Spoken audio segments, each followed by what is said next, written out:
Boom, baby! Oh my, let's go, baby! One. It's your boy, baby. What's up, guys? Welcome back. Today we're going to be tackling the behemoth that was the Doctor Strange Multiverse of Madness trailer number 2. So I'm here to chat with my boy Cam from over at Forging Theories / Forging Reviews, and we're going to try to break this down piece by piece and hit you guys with the facts. What was your biggest wow moment? I mean, I know I'm not the only one that says this, but the scene when my boy Professor X, Patrick Stewart, pulls up, we don't even see him, but we just hear his voiceover. Bro, my jaw hit the floor, man. I was so hyped I had to pause it and rewind that shit to make sure I wasn't hallucinating. You knew that we were going to get mutants at some point. But I think the big thing with this is we finally got one of the main mutant characters. But yeah, that was an easy wow moment for me. Just finally knowing that we're actually getting some concrete evidence of a main mutant character. Even though, right, Patrick Stewart from different XMen universe, we know that everything with the multiverse is coming through. Now it's just a matter of who is this person? What are they doing here? What does it look like moving forward? But we need to move on to the next section. The plot. What do you see happening in this movie? For me personally, considering the multiversal aspect of this movie, I want to say the movie will take place, let's say roughly 25% in the mainstream MCU. The current MCU that we live in, that we've experienced this entire time. However, whatever events happen and whatever the MacGuffin is of the story, he is going to bounce to parallel universes or whatever, and that's where we get all these different special effects. Like, for instance, when he comes out of the Sanctum Sanctorum and New York looks like it's like kind of like the same sequence that we saw in the What If episode where everything's kind of like just disintegrating out of reality. I don't foresee that being within the MCU. He is in a separate pocket reality and he has to bounce between these multiverses, and whatever madness is happening between them, somehow he has to take care of whatever the issue is in their universe in order to hop to the next universe and kind of clean up whatever mess is happening.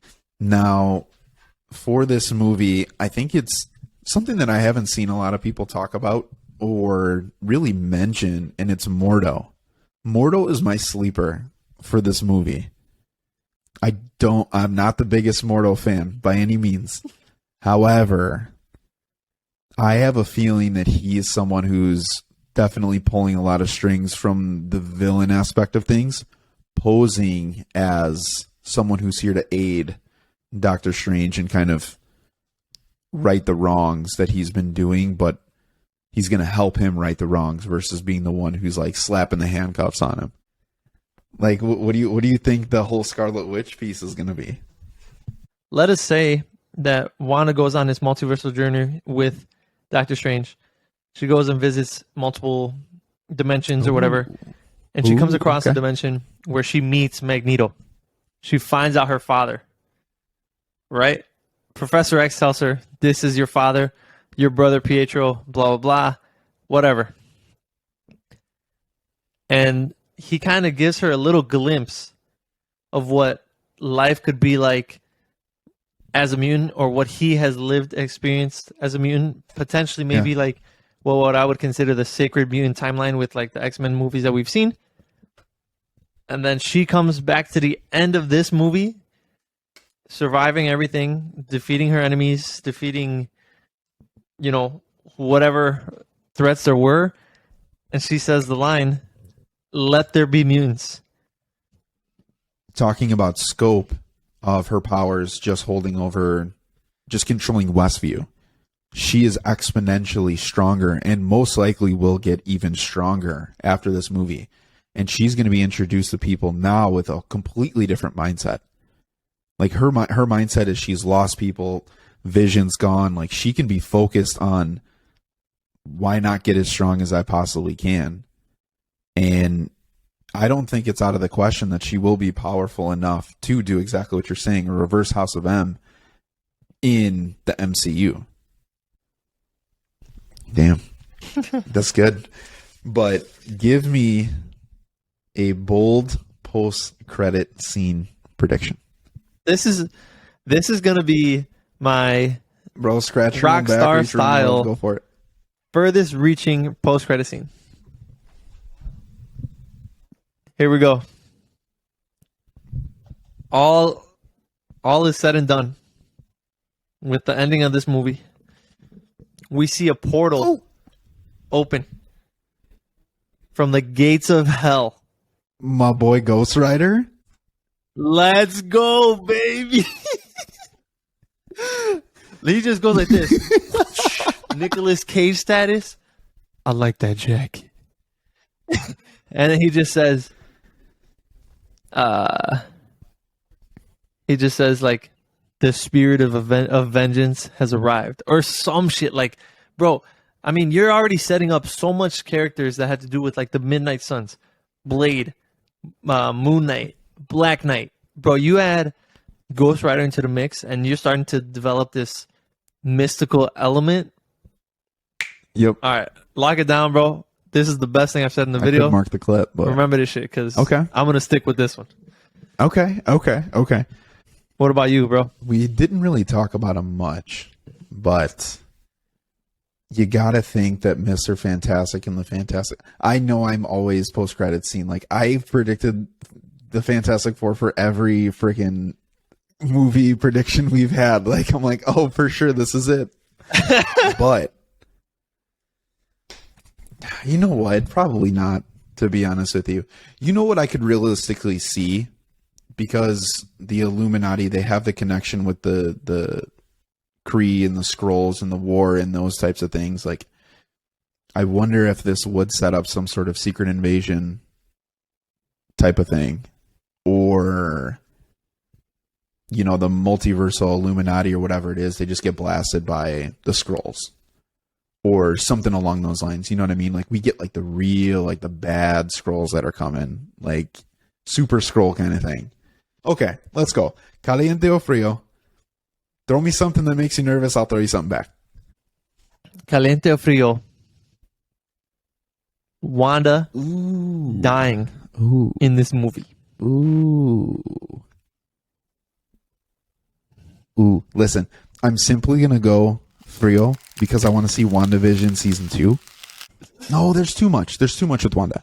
I would be sad to see her go, but I would understand if they did because her powers potentially can get way, way too out of hand.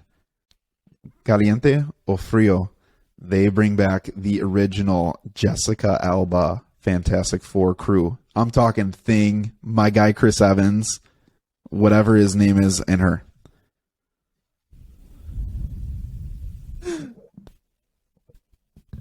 Boy. Caliente. What? Wait. And here's why.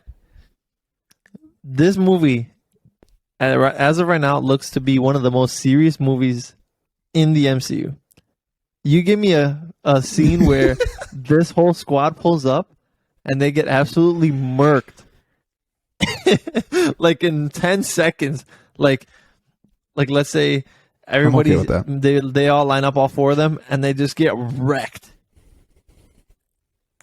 And then I'm okay with that. They were like, these were supposed to be your Fantastic Four or some shit. Like, all right, I got you one.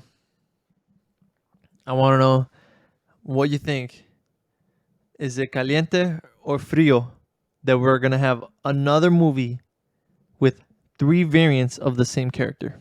Thinking about this on the way to work this morning. I was like, I watched Loki. Got it. Saw some variants. Crocodile, a chick, old guy in an old suit. Got it. Saw Spider-Man. Got it.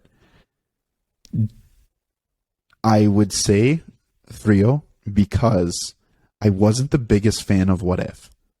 And I'm not overly excited. I'm glad that they are most likely going to be bringing that stuff in, right? However, I don't need to see... This is it. Give me Doctor Strange with his multiple, however many we've seen in the trailer that people picked out, like 3 or 4. but I don't need to see multiple Wandas. I don't need to see, like, the core characters, leave them out. Patrick Stewart, no problem. Variants all day. I would listen to this man talk. Like, give me a TED talk on 4 different variants of Professor X. I'm okay with that. But I think this needs to be it for sure. Like, this needs to be the peak of the multiverse. Lightning round, here we go. So, when it comes to this movie, will we see a Kang variant?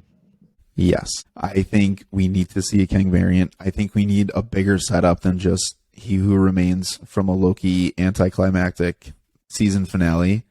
I think there is a chance. I don't know why, but when I saw Doctor Strange in those handcuffs and those robots, I wondered if it was like a Kang-controlled universe. I don't think he's the Phase 4 big threat, but I think he's going to be at least span across a couple movies. There's no way he's just an Ant-Man.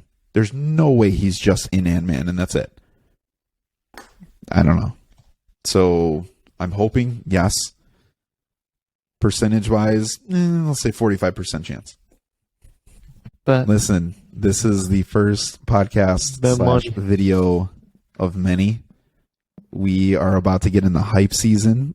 We appreciate you guys listening. We appreciate you guys watching. Give us a like, follow if you are watching on YouTube. It's your boy. I'm out.